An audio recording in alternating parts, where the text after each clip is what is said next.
Dan bagi Yesus, tepuk tangan yang meriah. Puji Tuhan, Dia telah bangkit dan kita dibangkitkan bersama dengan Dia. Izinkan saya berdoa dengan Anda. Tapi hari ini kita akan bicara tentang hal yang baik. Rahasia iman adalah memperhatikan firman Tuhan. Karena kemudian iman timbul menerangi kita. Kita mau mengambil sikap terhadap berkat dan keluar diberkati. Jangan saya berdoa, Bapa, saya tidak tahu berapa banyak orang di sini mengalami masalah. Saya bayangkan setiap orang punya masalah. Dan ya Tuhan, saya belajar melalui firman-Mu bahwa jika kami mendengar dan jika kami mau, kami akan makan yang terbaik dari negeri ini. Tuhan, berikan kami yang terbaik dari firman-Mu untuk kami sekarang. Karena ini adalah tanah perjanjian. Dan dari tanah ini kami akan memiliki yang terbaik. Karena Bapa, itulah cerminan dari kehidupan rohani kami. Cara kami hidup di sini. Jika kami dalam kesulitan, kami mungkin dalam tengah percobaan, atau mungkin tersesat, tolong kami kembali Bapa, memahami Engkau, memahami ya Tuhan, apa yang Kau katakan. Karena apa yang Kau katakan adalah cara, ada jalan bagi kami harus tempuh. Bapa, kami tidak ingin dan kami tidak akan membuka tangan terhadap berkat kami. Kami ingin berkat, kami tidak mau menyimpang, kami tidak mau membiarkan musuh melewati kami, menghancurkan impian kami. Tuhan, hari ini adalah hari berkat dan saya percaya demikian. Dan yang beriman berkata amin. Silakan duduk. Dalam nama Yesus, mari kita siap untuk ibadah kita, di mana Tuhan akan memberkati kita. Saya rindu Bapak Ibu keluar dari sini dan kepastian Tuhan beserta dengan Anda dan akan menolong Anda. Roma pasal 8 ayat 3 dan 4 berbicara demikian. Saya mau membaca kedua ayat ini. Sebab apa yang tidak mungkin dilakukan hukum Taurat karena tak berdaya oleh daging, telah dilakukan oleh Allah. Dengan jalan mengutus anaknya sendiri dalam daging yang serupa dengan daging dan dikuasai dosa karena dosa, ia telah menjatuhkan hukuman atas dosa di dalam daging. Saudara, tidak ada alasan hari ini. Masa lalu hukum itu sakit, tidak menghasilkan. Banyak orang yang tidak menghasilkan juga karena imannya sedang sakit. Hukum yang sakit melalui daging tidak menghasilkan keadilan. Iman Anda yang sakit karena daging. Daging bukanlah daging itu alam, tidak akan menghasilkan keadilan yang menjadi hak Anda. Dan tentunya Tuhan ingin melakukan apa yang Anda perlukan dalam nama Tuhan Yesus Kristus. Dikatakan lagi, supaya tuntutan hukum Taurat digenapi dalam kita yang tidak hidup menurut daging tetapi menurut roh. Jadi roh dalam huruf besar, Roh Kudus. Kita adalah orang-orang alami, kita bekerja, kita hidup, kita membeli, menjual seperti orang lain. Tetapi siapa yang harus menuntun hidup kita? Kita harus berada di bawah arahan Roh Tuhan yang berbicara melalui firman. Kalau kita tidak berjalan demikian, kita akan menghadapi masalah. Misalnya saya menjawab pertanyaan yang sering dibuat. Sebab mereka yang hidup menurut daging memikirkan hal-hal yang dari daging. Apakah dosa kalau kita menonton film yang bukan soal iman? Orang yang dari daging cenderung kepada hal yang daging, hal-hal yang alami. Jadi kalau saya suka, Anda bisa pastikan, ya semua ada falsafah di belakang, manusia atau dari iblis. Seluruh film duniawi, hanya beberapa pengecualian, itu selalu ada godaan seksual. Kalau tidak laku, ya ini menyedihkan tapi benar. Dan orang yang suka menontonnya, ya saya orang dewasa. Anda akan terkontaminasi. Kalau Anda baik, Anda akan mencari hal-hal dari Roh Tuhan. Dalam 2 jam Anda nonton film, Anda seharusnya menghabiskan di hadirat Tuhan. Kalau Anda membaca kisah tentang anak-anak yang berhubungan dengan anak-anak muda di seluruh dunia, dimulai dengan seorang pengkhotbah Amerika dari pedesaan, dia suka nonton waktu itu televisi tengah malam, agar dia bisa mengetahui perkembangan dan dia tahu bahwa dia mulai buang waktu lebih baik saya menggunakan 2 jam ini pada pagi subuh untuk berdoa dengan Tuhan. Suatu hari, dia merasa ingin harus pergi ke New York untuk berkhotbah kepada pecandu narkoba. Bukunya sangat indah. Dia melayani orang-orang yang dalam dosa dan pelayanan itu berbuah di berbagai tempat. Kalau dia hanya ikuti keinginan dagingnya saja, dia tidak akan memahami rencana Tuhan, dan demikian pula dengan kita. Sebab mereka yang hidup menurut daging memikirkan hal-hal yang dari daging, mereka yang hidup menurut roh memikirkan hal-hal yang dari roh. Jadi, kecenderungan itulah yang membuat perbedaan. Ayat 6, karena keinginan daging adalah maut, keterpisahan dari Tuhan.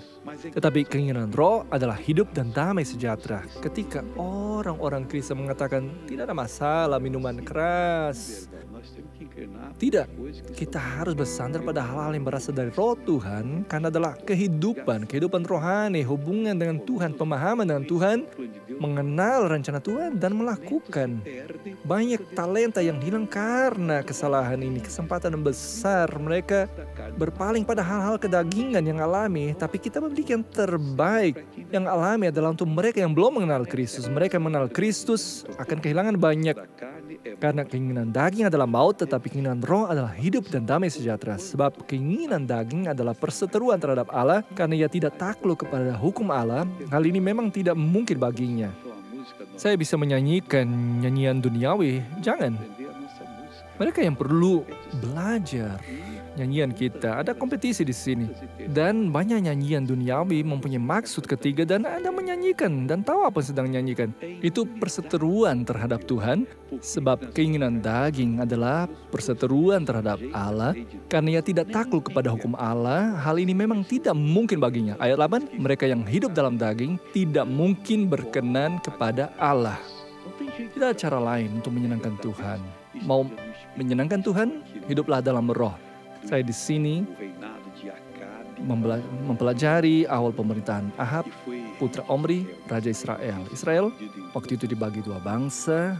Saya harus menjelaskan untuk yang belum mengerti, untuk mengetahui konteks. Kerajaan memberontak 10 suku mulai menggunakan nama Israel. Samaria, kerajaan utara Efraim. Yang setia terhadap keluarga Daud hanya 2 suku, Yehuda dan Benyamin, dan memakai nama Yehuda. Kerajaan utara hanya memiliki kerajaan yang buruk. Kemudian Raja Omri meninggal dan putranya Ahab mengambil alih, mulai memerintah. Ketika saya lahir di keluarga saya, katakanlah keluarga saya terburuk di kota. Ya, memang bukan, ini hanya untuk kita membandingkan. Kita lahir untuk membawa perbedaan. Anda sama. Ketika Anda memahami Injil, Anda harus menjadi ciptaan baru. Tidak ada alasan di hari penghakiman. Ya, saya tidak tahu, saya harus lakukan ini dan itu. Semua yang adalah alam kitab adalah tentang saya dan Anda. Tinggal kita persembahkan kepada Tuhan, berbicara kepada Tuhan, Dia akan tuntun kita. Raja Ahab tidak percaya firman Tuhan, dia orang Israel, keturunan Yakub, tapi lebih suka percaya hal-hal lain. Jadi, dia melanggar firman Tuhan, menikah seorang wanita bernama Yezabel, putri Raja Sidon bernama Etbaal, dan kemudian datang untuk tinggal bersamanya. Mereka menikah, pesta yang indah, ya semua pernikahan. Khususnya mereka yang punya uang, ya 2 raja menikahi anak-anaknya. Bayangkan, membawa Yezabel. Tapi dia juga membawa budaya kafir dari bangsanya dan Ahab yang seharusnya melakukan satu perenungan dan berkata, tapi semua raja sampai saat ini di Israel setelah berpisah kerajaan, mereka menyerahkan diri terhadap sihir. Apakah saya membuat suatu hal yang berbeda, mencari Tuhan? Karena di Yehuda, Raja Asa yang memerintah bertahun-tahun. Dan ketika Asa mulai memerintah, hanya kehancuran saja. Dia mengajar orang-orang mencari Tuhan, dan orang-orang menjadi makmur. Rakyat menjadi makmur, sehingga 10 tahun mengalami kedamaian. Hanya ada 1 perang, karena Asa tertahan dan berkata, saudara, sementara kita damai, mari kita membangun tembok besar, kota-kota tinggi, agar musuh tidak masuk Dia membuka celah untuk musuh. Ketakutan ketika menebarkan hati kita membuka celah bagi musuh. Kita tidak boleh membiarkan musuh akan membuat kita terkesan dengan fakta-fakta nyata. Tidak masalah jika 1.000 di sampingku, 10.000 di sebelah kanan. Saya tidak akan terpukul. Tetapi sebagian besar berpikir bahwa itu akan terjadi. Orang Kristen berkata, saya tidak berbeda dari mereka. Ya, saya berbeda. Saya ciptaan baru yang dijaga oleh kuasa Tuhan. Dan saya harus percaya dan cara ini, berdoa dan cara ini, mengklaim Tuhan dan cara ini sehingga saya benar. Tapi banyak orang tidak melakukan itu. Jadi, untuk menyenangkan istrinya, dia pasti berkata, sayang, memang di sini tidak ada rumah Baal di sini. Dewa dari negerinya. Dia membuat rumah bagi Baal. Lalu dia berkata, ini tidak cukup bagi Baal. Saya suka juga Azera. Dia membuat berhala lainnya bagi Azera. Di Baal ada 400 imam. Dan tiang berhala semua dibuat oleh pemberdahan rakyat. 450 imam dan ibadah berkembang. Ibadah imoralitas. Baal dalam bahasa Ibrani artinya Tuhan. Yehova adalah Tuhan. Yehova adalah Tuhan kesucian. Baal Tuhan atas imoralitas. Kuil Baal berbentuk organ seksual pria dan Azeral organ seksual wanita. Semua orang melihat itu suatu iklan terbuka. Baal waktu itu memiliki sebuah budaya, sesuatu dari roh jahat. Jika seorang berdosa untuk dia diampuni, harus memaksa atau dengan persetujuan seseorang dan bersetubuh di bawah pohon. Dan setelah itu diampuni. Itulah ibadah mereka. Orang-orang gila mau senantiasa membuat kesalahan dan orang membuat salah. Tetapi Yehova tidak. Yesus berkata, pintunya sempit dan jalannya sempit menuju kehidupan kekal. Sekarang pintunya lebar dan jalan menuju kebinasaan lebar. Kebanyakan orang mau demikian, tapi kalau kita ingin menjadi milik Tuhan, kita harus berbeda. Ada seorang warga bernama Hiel menghampiri Ahab dan berkata, saya ingin kamu kembali mendirikan Yeriko. Tentu saja dikatakan tidak. Mengapa? Karena ketika Yosua menghancurkan Yeriko, dia membuat suatu kutukan, siapapun yang membangun kembali, meletakkan batu pertama, orang sulung akan mati. Dan pada hari meletakkan pintu, anak yang bungsu akan meninggal. Dan itu terjadi. Yang sulung tidak bertobat, dia tidak bertobat, dan yang bungsu juga mati.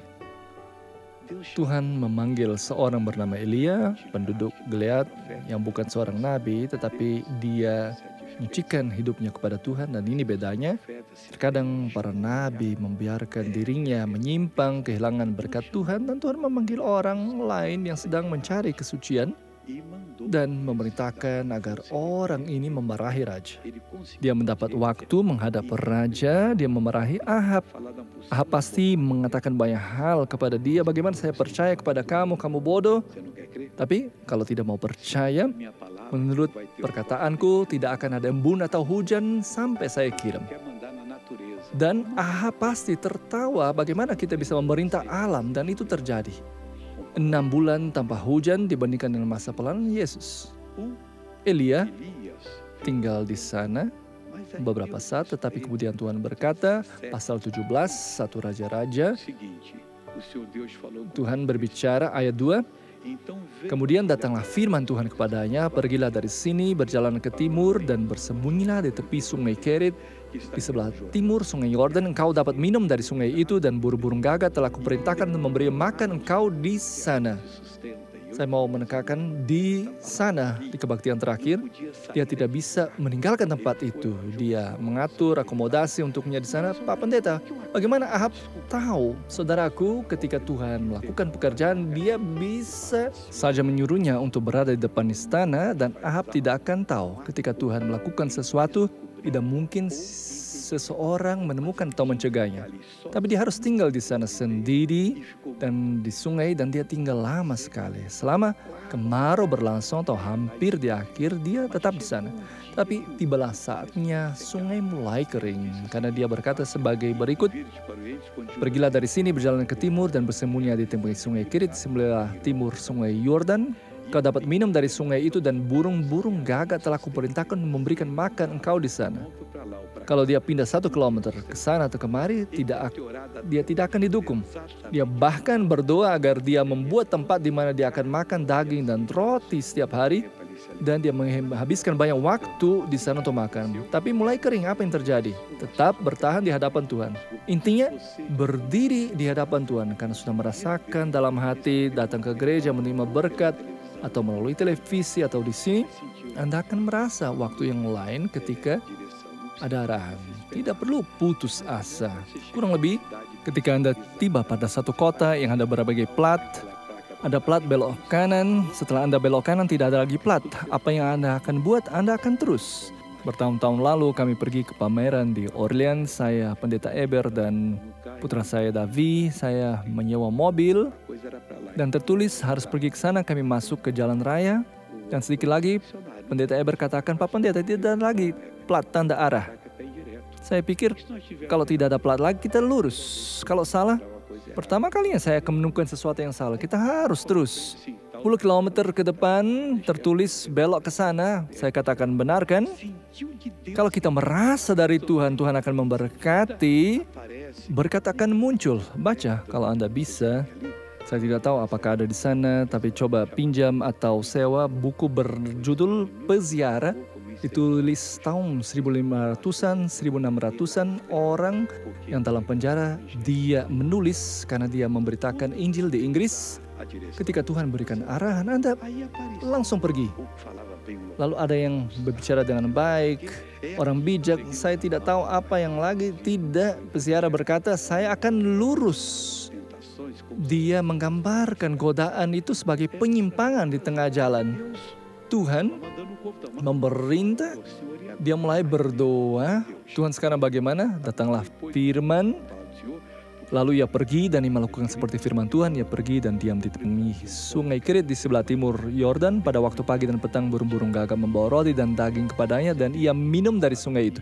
Tapi sesudah beberapa waktu atau beberapa bulan, sungai itu menjadi kering karena kekeringan sangat kuat sebab hujan tiada turun di negeri itu. Maka datanglah firman Tuhan kepada Elia, bersiaplah pergi ke Sarfat yang termasuk wilayah Sidon dan diamlah di sana. Ketahuilah aku telah memerintahkan seorang janda untuk memberi engkau makan.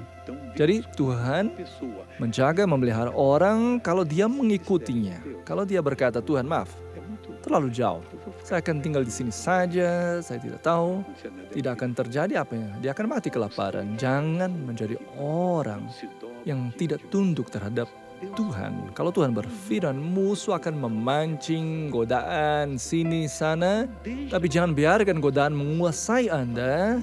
Tetap teguh, Anda akan menang, akan capai di mana Tuhan inginkan. Dan ketika Tuhan bicara, dia bangkit dan dia pergi. Saya pikir pasti perjalanannya jauh dan sulit karena Ahab mengirimkan untuk dia dicari di seluruh negeri. Semua orang mengenal pada saat itu. Bukankah seorang pria datang ke sini lewat sini? Tidak. Dan dia harus pergi, melanjutkan perjalanannya. Mungkin hanya malam hari, tapi berjalan jauh dari rumah karena anjing-anjing dapat melaporkannya. Elia sampai dia tiba di sana, tapi sekarang sepertinya Tuhan salah. Tuhan tidak pernah salah. Tuhan tahu bagaimana apa yang harus dilakukan. Ketika dia tiba, ada seorang janda di sana mencari sesuatu apa yang orang lain tidak inginkan. Dia menemukan 2 potong kayu, betapa menyedihkan. Ketika dia melihat janda itu, dia berkata, itu dia. Mungkin dalam hatinya dia berpikir, mungkin seorang petani orang kaya yang akan mendukungnya. Tapi Tuhan, sepertinya dia yang membutuhkan bantuan.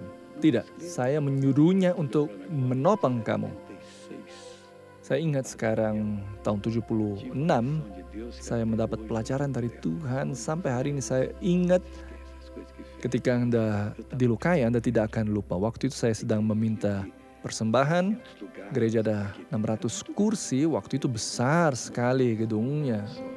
Karena gereja-gereja hanya memiliki 80 sampai 100 kursi, kami menyewa sebidang tanah, membuat satu tempat ibadah yang besar. Saya pakai topi karena kami tidak ada kipas angin.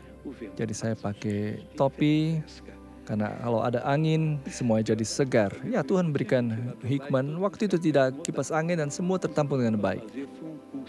Kursi-kursi untuk dibuat sangat mahal. Orang tua, tukang bangunan, dan kami akhirnya belajar bahwa kursi yang baik itu berukuran 42 cm. Semua duduk dengan baik.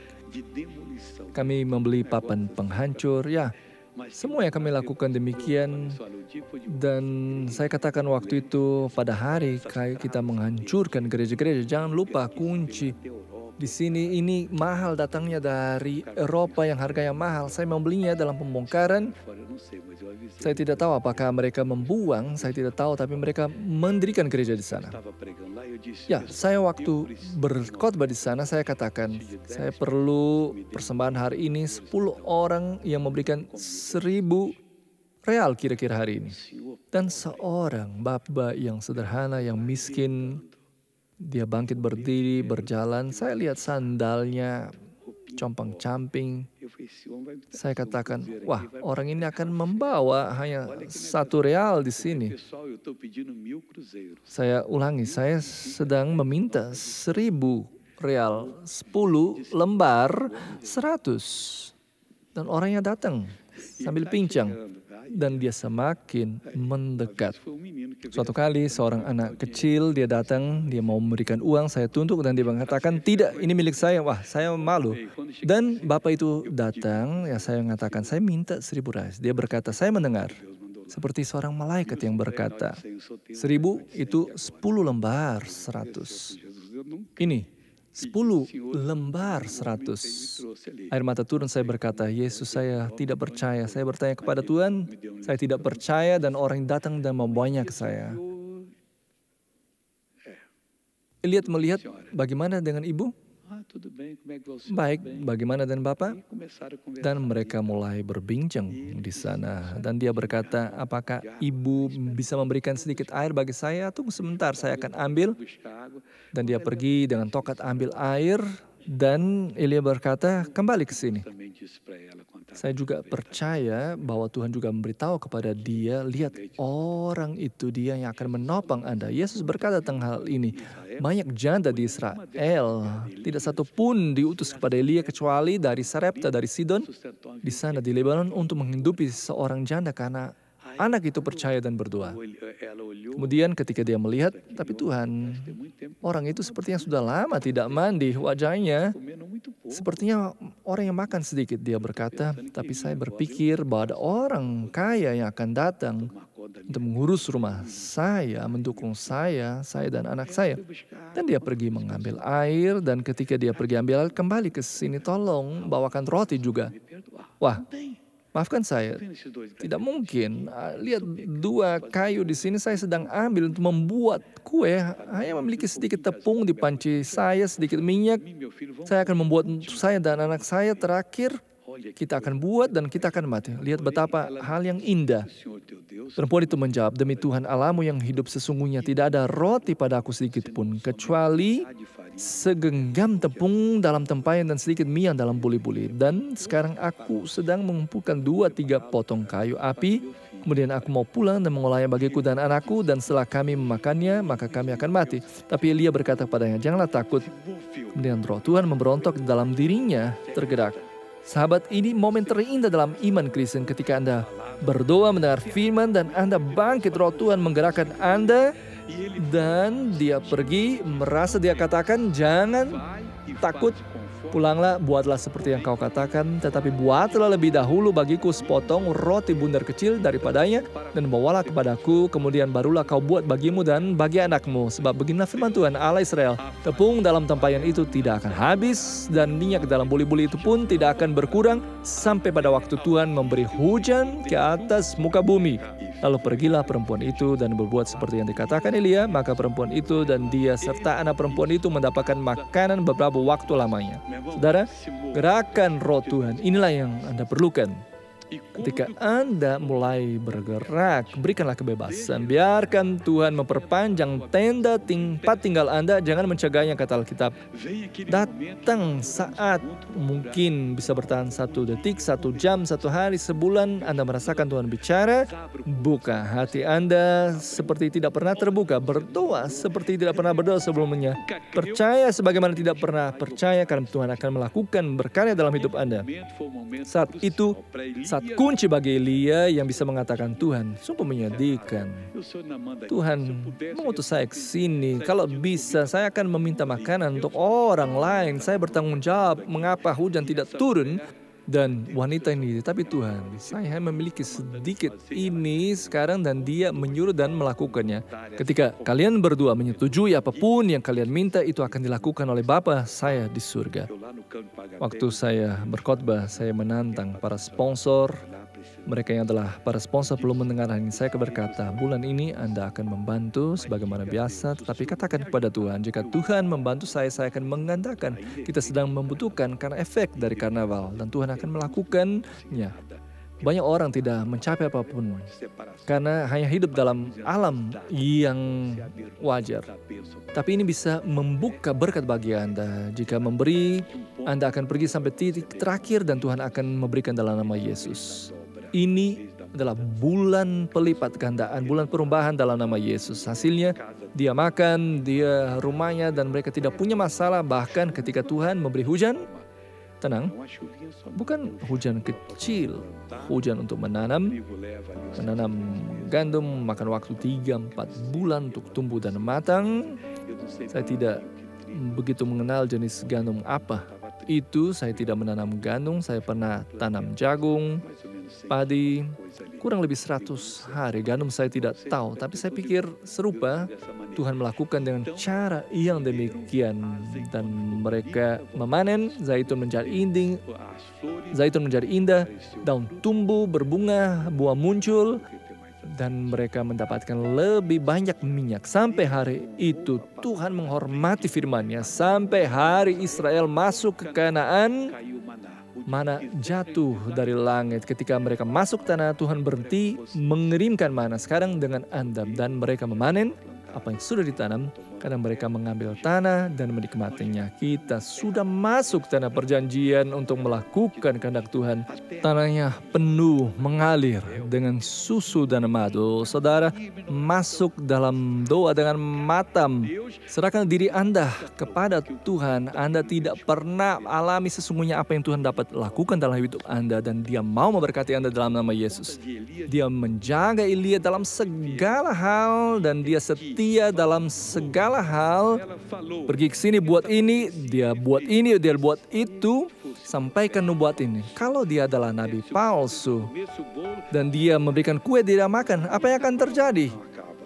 Tepung itu akan habis, tidak. Siapa yang dalam milik Tuhan, Tuhan menghormati firman-Nya. Jika saya berdoa, Bapa, terima kasih karena Engkau menghormati perkataan dari siapa adalah hamba-Mu. Orang itu berseru, memohon, dan Engkau mengirimkan jawaban dari surga. Dengarkan apa yang orang-orang ini sedang berdoa, Bapa. Kami perlu bertumbuh di hadapan-Mu, dan kami akan bertumbuh karena Tuhan akan memberikan berkat sesuai dengan apa yang telah Engkau janjikan. Terima kasih dan amin. Mari kita ke kisah hidup nyata.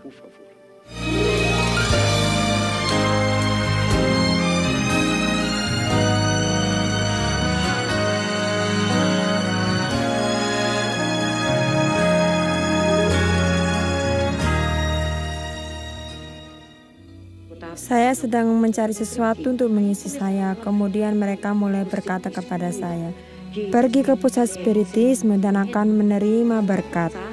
Dia pergi ke tempat-tempat yang salah, jadi punya masalah ini. Kami juga tidak mengerti karena kami masih muda. Saya harus menjadi orang yang menerima sebuah roh, karena roh itu akan bekerja dengan saya. Saya lihat hampir setahun saya ikut. Saya lihat tidak ada yang membaik, semakin memburuk.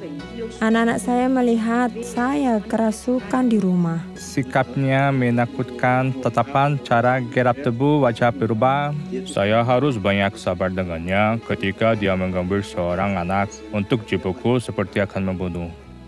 karena ada roh yang menguasainya. Saya mengalami hidup yang kalah, banyak kesengsaraan, terlalu banyak masalah, sungguh-sungguh. Dan segalanya menjadi lebih buruk. Dan kemudian seorang anak laki-laki yang sakit datang, dan kemudian saya sudah terlibat dengan penyakit itu. Saya di sana menderita. Anak saya Carlos udah mulai dewasa. Dia pergi ke pesta dan seorang pengedar narkoba curiga sama dia. Saya tidak bisa disalahkan untuk apapun. Dia pulang dengan sangat tertekan. Saya katakan, ibu saya sangat putus asa.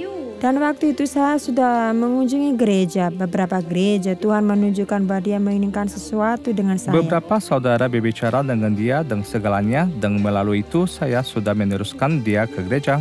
Solusi saya adalah Yesus. Saya mulai di televisi menjadi saluran. Tiba-tiba muncul pendeta Suarez. Saya terlihat seperti itu. Khotbahnya menggerakkan saya.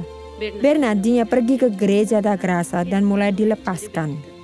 Saya mengalami sedikit proses pembebasan dan waktu singkat saya tidak lagi kerasukan dan tidak lagi merasakan getaran. Saya merasa luar biasa di sana. Dia terjun di dalam pelayanan, dia terjun dalam firman.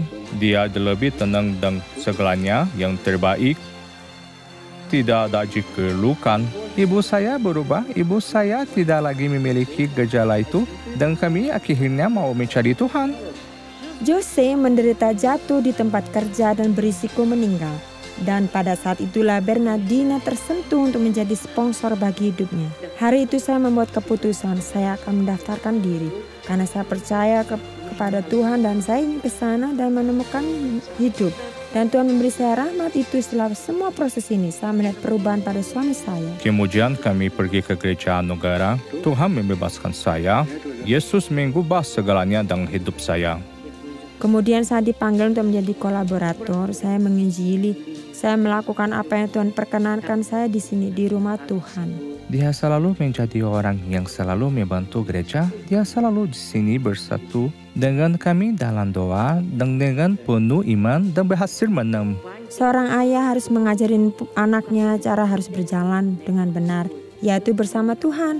Dan saya mengajar mereka, saya mulai membawa semua orang ke hadirat Tuhan. Dia adalah pilihan rumah dan dia membawa semua anak-anaknya.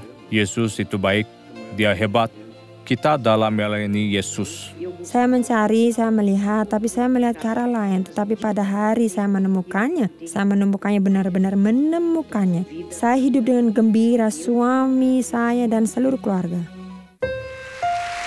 Dan mari bertepuk tangan kepada Yesus sebagai ucapan terima kasih. Jika saya berdoa dan mereka yang di rumah, Bapa, waktu saya sudah habis.